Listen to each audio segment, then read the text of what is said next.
ଜୟ ଜଗନ୍ନାଥ ଦର୍ଶକ ବନ୍ଧୁ ଆସନ୍ତୁ ଜାଣିବା ଆଜିର ମୁଖ୍ୟ ଖବର ଉପରେ। ନମ୍ବର 1 ଆରପାରିରେ କବି ପଦ୍ମଭୂଷଣ ରମାକାନ୍ତ ରଥ ବିଶିଷ୍ଟ କବି ରମାକାନ୍ତ ରଥ ପରଲୋକ ଭୁବନେଶ୍ୱର ଖାରବେଳ ନଗର ନିଜ ବାସଭବନରେ ଶେଷ ନିଶ୍ୱାସ ତ୍ୟାଗ କରିଛନ୍ତି। 91 ବର୍ଷ ବୟସରେ ତାଙ୍କର ଦେହାନ୍ତ ହୋଇଛି। ଶ୍ରୀ ରାଧା ଶ୍ରୀ ପଳାତକ ପାଇଁ ପାଇଥିଲେ ପ୍ରସିଦ୍ଧ।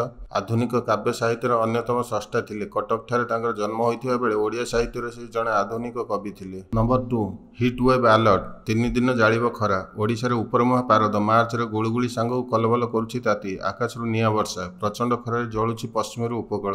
ବୌଦ୍ଧ ପାଲଟିଲା ଦେଶର ସବୁଠୁ ଉତ୍ତପ୍ତ ସହର।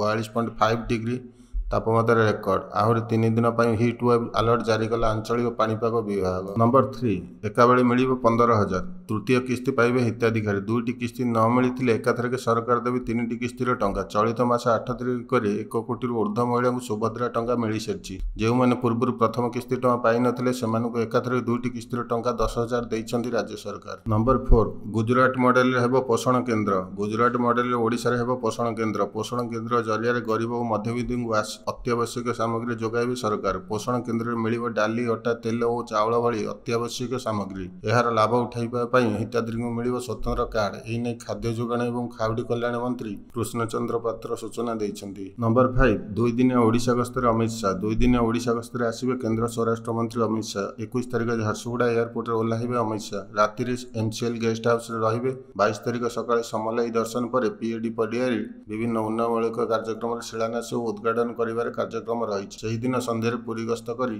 ରାତ୍ରି ଯାପନ କରିବେ। 23 ତାରିଖ ସକାଳେ ଶ୍ରୀମନ୍ଦିର ଯାଇ ଜଗନ୍ନାଥ ଦର୍ଶନ କରିବେ। ନମ୍ବର 6 ରାଜ୍ୟରେ ସକାଳୁଆ ସ୍କୁଲ।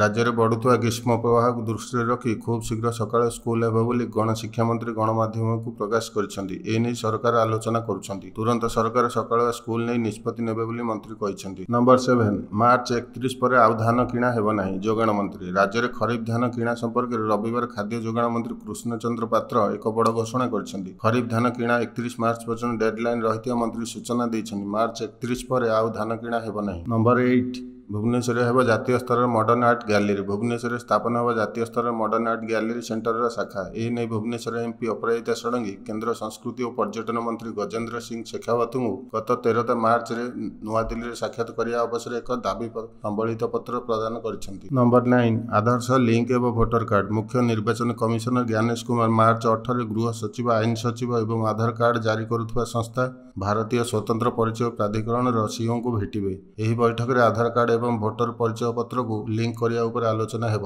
ଏହା ପ୍ରଥମ ଥର ପାଇଁ ନିର୍ବାଚନ କମିଶନ ଡୁପ୍ଲିକେଟ୍ ଏପିକ୍ ନମ୍ବର ସମ୍ପର୍କରେ ଏହିପରି ବୈଠକ କରୁଛନ୍ତି। ନମ୍ବର 10 AR ରେହମାନ ହସ୍ପିଟାଲରେ ଭର୍ତ୍ତି। ଛାତିରେ ଯନ୍ତ୍ରଣା ଅନୁଭବ କରିବା ପରେ ଖ୍ୟାତନାମା ସଙ୍ଗୀତକାର AR ରେହମାନଙ୍କୁ ହସ୍ପିଟାଲରେ ଭର୍ତ୍ତି କରାଯାଇଛି। ଏବେ ତାଙ୍କର ଆଞ୍ଜିଓପ୍ଲାଷ୍ଟି କରାଯାଉଛି। ରବିବାର ସକାଳେ ରେହମାନଙ୍କର ଛାତିରେ ପ୍ରବଳ ଯନ୍ତ୍ରଣା ହୋଇଥିଲା। ତାଙ୍କୁ ତୁରନ୍ତ ଚେନ୍ନାଇର ଗ୍ରିମ୍ସ ରୋଡରେ ଥିବା ଏକ ଘରୋଇ ହସ୍ପିଟାଲକୁ ନିଆଯାଇଛି। ଇଏ ଥିଲା ଆଜିର ଗୁରୁତ୍ୱପୂର୍ଣ୍ଣ ଖବର।